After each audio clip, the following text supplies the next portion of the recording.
1 फरवरी को पेश किए गए आम बजट पर देश भर में बीजेपी नेता प्रेस कॉन्फ्रेंस कर इस बजट की तारीफ कर रहे हैं। इसी कड़ी में राजधानी भोपाल में बीजेपी प्रदेश अध्यक्ष वीडी शर्मा ने प्रेस वार्ता कर उसकी विशेषताओं के बारे में जानकारी दी है। बीजेपी प्रदेश अध्यक्ष ने कहा कि इस बार का बजट आत्मनिर्भर भारत की दृष्टि से तैयार किया गया है, जिसमें हेल्थ के लिए 165% बढ़ोतरी की गई है। इसके साथ ही बीजेपी प्रदेश अध्यक्ष ने कहा कि पानी को लेकर हमेशा शिकायतें मिलती है, जिसके तहत पीएम मोदी ने हर घर नल हर घर पानी की व्यवस्था करने का योजना बनाई है। पत्रकार वार्ता में भोपाल के सभी पत्रकार मित्रों का बहुत हृदय से स्वागत है। आप सबका अभिनंदन है। ये पत्रकार वार्ता मुख्य तौर पर केंद्र सरकार द्वारा लोकसभा के अंदर जो बजट प्रस्तुत हुआ है उन बिंदुओं पर यह पत्रकार वार्ता हमारी आज है। केंद्रीय बजट 2021-22 यह इस देश के लिए बड़ा महत्वपूर्ण बजट है, क्योंकि जिस प्रकार से दुनिया कोरोना के महामारी के संकट से गुजरी है, भारत भी उससे अछूता नहीं है। और इस दौरान कई प्रकार के संकट देश के अंदर जो आए हैं, उन सारी बातों को देखते हुए माननीय प्रधानमंत्री जी ने और देश के हमारे वित्त मंत्री दोनों को मैं बहुत हृदय से उनका अभिनंदन करता हूं कि बजट उन्होंने जो प्रस्तुत किया है, ये बजट देश के अंदर आत्मनिर्भर भारत के रोड मैप को प्रस्तुत करता है। कोरोना के संकट में माननीय प्रधानमंत्री जी ने ये कहा था कि भारत को आत्मनिर्भर बनाने के लिए ये जो चुनौती हमारे सामने है, उसको अवसर में कैसे बदला जाए। तो केवल शब्दों में नहीं कहा, उसको अवसर में बदलने के लिए उसका रोड मैप जो बनाया था, उस रोड मैप को प्रत्यक्ष तौर पर देश के अंदर इंप्लीमेंट करने का काम इस बजट के माध्यम से माननीय प्रधानमंत्री जी ने देश के अंदर किया है। हम सब सांसदों को लोकसभा के अंदर पहली बार ऐसा हुआ कि ये पेपरलेस बजट है। सारी चीजें लोगों को जो उपलब्ध कराई, वो ऑनलाइन सारी चीजें लोगों को मिली हैं। बजट में मुख्य तौर पर 6 प्रकार के एरियाज में इस बजट को प्रस्तुत जो किया है, उसमें सबसे बड़ा महत्वपूर्ण हिस्सा हेल्थ को लेकर के माननीय प्रधानमंत्री जी और माननीय वित्त मंत्री जी का जो एक विजनरी सोच है कि जिस प्रकार से देश के अंदर माननीय प्रधानमंत्री जी ने कहा था कि गरीबों के जीवन स्तर को ऊंचा उठाना। मीडिया के मित्र इस बात को जानते हैं कि भारतीय जनता पार्टी की सरकार ने केवल गरीबी हटाने का नारा नहीं दिया, गरीबों के जीवन स्तर को ऊंचा उठा करके उनको जीवन को बदलना। तो जिसके पास मकान नहीं है, जो अंतिम छोर पर झोपड़ी में रहता है, तो प्रधानमंत्री आवास इस सरकार के गर्भ से निकला और आज पूरे भारत के अंदर उन गरीबों को मकान देने का काम, जिनका अपना अधिकार है अपने घर में रहने का, ये इस सरकार ने किया।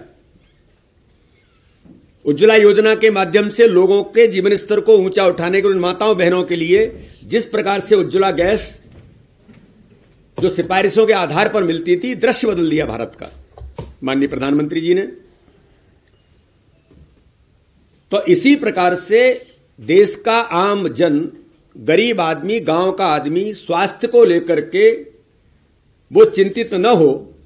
आपको ध्यान में है कि देश में नहीं, दुनिया के अंदर पहली बार एक ऐसे प्रधानमंत्री और ऐसी सरकार ने कि आयुष्मान भारत के माध्यम से पूरे देश के अंदर उन गरीबों के लिए जो गांव के अंदर अगर बीमार होकर के 1-2 लाख रुपए की उसको कोई सर्जरी होना है तो वो नहीं करा सकता था, इसकी उपलब्धता कराने का काम देश के प्रधानमंत्री जी के उस विजनरी नेतृत्व के कारण से आयुष्मान भारत देश को मिला। और आयुष्मान भारत के माध्यम से 5 लाख तक का फ्री में इलाज कोई भी गरीब देश का किसी भी कोने में करा सकता है। ये भारत के नहीं, दुनिया के इतिहास में पहली बार ऐसा हुआ है।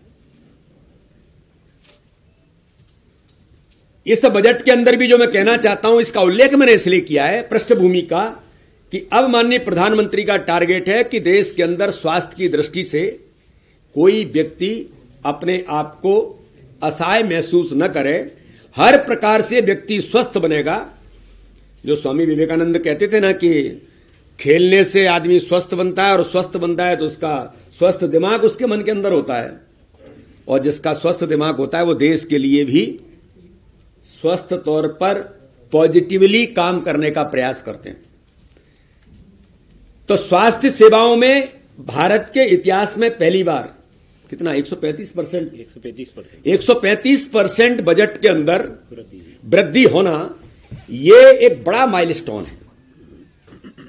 कोरोना का जो वैक्सीनेशन है उसके लिए बजट दिया है, लेकिन हेल्थ सर्विसेज के लिए भारत के इतिहास में पहली बार कि कोने कोने का गांव का व्यक्ति कैसे स्वस्थ बनेगा। पहले स्वच्छता के अभियान में सारी चीजों को माननीय प्रधानमंत्री ने इस दिशा में कदम उठाए। अब हेल्थ पर 135% देना, यानी 94 करोड़ रुपए, 94,000 करोड़ रुपए का बजट था, आज 2,23,000 जो हेल्थ का बजट है, 2,23,000 समथिंग, कुछ 2,23,000 करोड़ रुपए हेल्थ को दिया है। ये हम सब लोगों के लिए एक ऐतिहासिक कदम इस बजट के अंदर माननीय प्रधानमंत्री जी ने उठाया है। इसके लिए मैं माननीय प्रधानमंत्री जी का और वित्त मंत्री जी का बहुत हृदय से धन्यवाद करता हूं। मध्य प्रदेश की 7.5 करोड़ जनता की ओर से भी धन्यवाद करता हूं कि मध्य प्रदेश की भी उसका एक हिस्सा है। इस बजट के अंदर एक बात और बहुत महत्वपूर्ण तौर पर कि अधोसंरचना का विकास।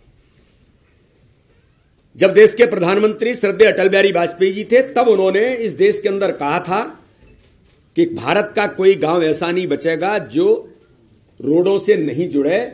और आज हमें गर्व है कि भारत का एक एक गांव आज प्रधानमंत्री ग्राम सड़क योजना जो भारतीय जनता पार्टी की सरकार में श्रद्धेय अटल बिहारी वाजपेयी जी ने शुरू की थी, तो गांव गांव से सड़कों से जुड़ने का काम माननीय प्रधानमंत्री जी ने किया था, अटल बिहारी वाजपेयी जी ने किया था। तो मोदी जी ने तय कर दिया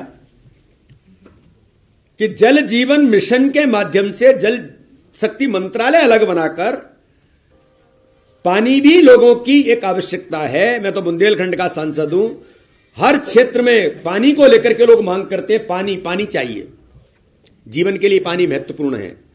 तो जैसे अटल जी ने गांव गांव से सड़कों से जुड़ा, तो माननीय प्रधानमंत्री नरेंद्र मोदी जी का एक विजनरी जो चेहरा है, विजनरी उनकी जो सोच है कि हर घर को जल और हर घर को नल, ये उन्होंने पिछली बार इसका आह्वान किया था। इस बजट के अंदर नल घर घर तक पहुंचेगा, पानी घर घर तक पहुंचेगा, उसके बारे में परिपूर्ण व्यवस्था करके इन योजनाओं को जमीन पर उतारने का काम कैसे करेंगे। बजट के माध्यम से उनका वो विजनरी जो सोच है वो माननीय प्रधानमंत्री का दिखता है कि गांव गांव को, घर घर को जल पहुंचाना और नल से जोड़ना, ये एक ऐतिहासिक कदम हमारी सरकार ने, माननीय प्रधानमंत्री जी ने, माननीय वित्त मंत्री जी ने उठाया है। तो अधोसंरचना के विकास में, चाहे सड़क हो, चाहे बिजली हो, चाहे पानी हो, ऐसे हर प्रकार के इंफ्रास्ट्रक्चर को डेवलप करना इस बजट के अंदर बहुत महत्वपूर्ण दूसरा कदम माननीय प्रधानमंत्री जी ने उठाया है, जिसके कारण से कई प्रकार के रोजगार के अवसर भी इसके माध्यम से उपलब्ध होंगे। आपने देखा है कि जिस प्रकार से समाज के अंदर, मार्केट के अंदर लोगों में जो उत्साह आया है और जो उछाल, मैं उसका बहुत ज्यादा तो अध्ययन मुझे है नहीं, लेकिन सेंसेक्स से लेकर के कैसे उसका उछाल आया है, क्योंकि रोजगार के अवसर देश के अंदर इसके माध्यम से उपलब्ध होंगे। इंफ्रास्ट्रक्चर होगा तो चीजें बढ़ेंगी। मध्य प्रदेश को कृषि कर्मण अवार्ड इसलिए मिला 5 बार, सड़क मिली, बिजली हमने दी और पानी की उपलब्धता मध्य प्रदेश की सरकार ने भी उस समय 7 लाख हेक्टेयर सिंचाई 2008 से पहले हुआ, 2003 से पहले हुआ करती थी, लेकिन उसके बाद मध्य प्रदेश के अंदर 40-42 लाख हेक्टेयर से ऊपर सिंचाई की सुविधा देने के कारण से किसान उस दिशा में आगे बढ़ा। जो आय दोगुनी करने का माननीय प्रधानमंत्री जी का जो संकल्प है, वो इंफ्रास्ट्रक्चर किसान को जब मिलता है तो उसके आधार पर किसान इस दिशा में आगे बढ़ता है, और हमने सब देखा भी है। तो इस प्रकार से इंफ्रास्ट्रक्चर इस बजट का बहुत बड़ा दूसरा हमारा जो हिस्सा है। आकांक्षी भारत के लिए समावेशी विकास, ये माननीय प्रधानमंत्री जी ने इस दिशा में एक बड़े कदम उठाए हैं। मानव पूंजी में नवजीवन का संचार करना, किस प्रकार से हम इस दिशा में आगे बढ़ेंगे, ये माननीय प्रधानमंत्री ने इसमें सुनिश्चित किया है।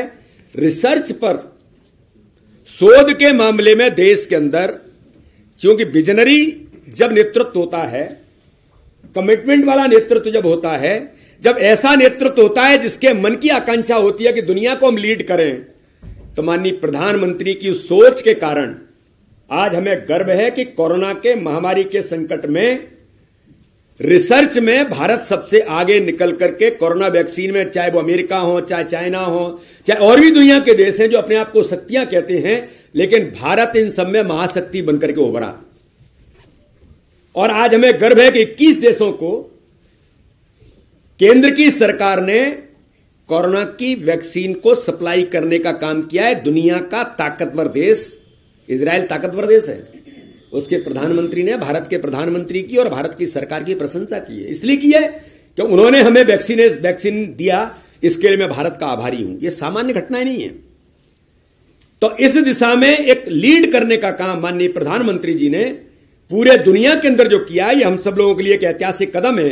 तो इस पर माननीय प्रधानमंत्री जी ने रिसर्च पर बड़ा फोकस किया है कि हमारे वैज्ञानिक, ऐसे लोग जो देश के लिए काम करना चाहते हैं, ऐसे लोग जो देश के बारे में सोचते हैं, उनको कैसे अपॉर्चुनिटीज मिलेंगी, अवसर मिलेंगे। तो रिसर्च पर इस बजट में बड़ा फोकस माननीय प्रधानमंत्री और वित्त मंत्री जी ने किया है। और जिसके बारे में हम लोग कहते हैं कि माननीय प्रधानमंत्री ने कहा कि न्यूनतम सरकार और अधिकतम शासन, इस दिशा में हम आगे बढ़े। इसलिए मैं कह सकता हूं कि ये जो बजट है, ये गुड इकोनॉमिक्स और गुड पॉलिटिक्स को चरितार्थ करने वाला बजट है।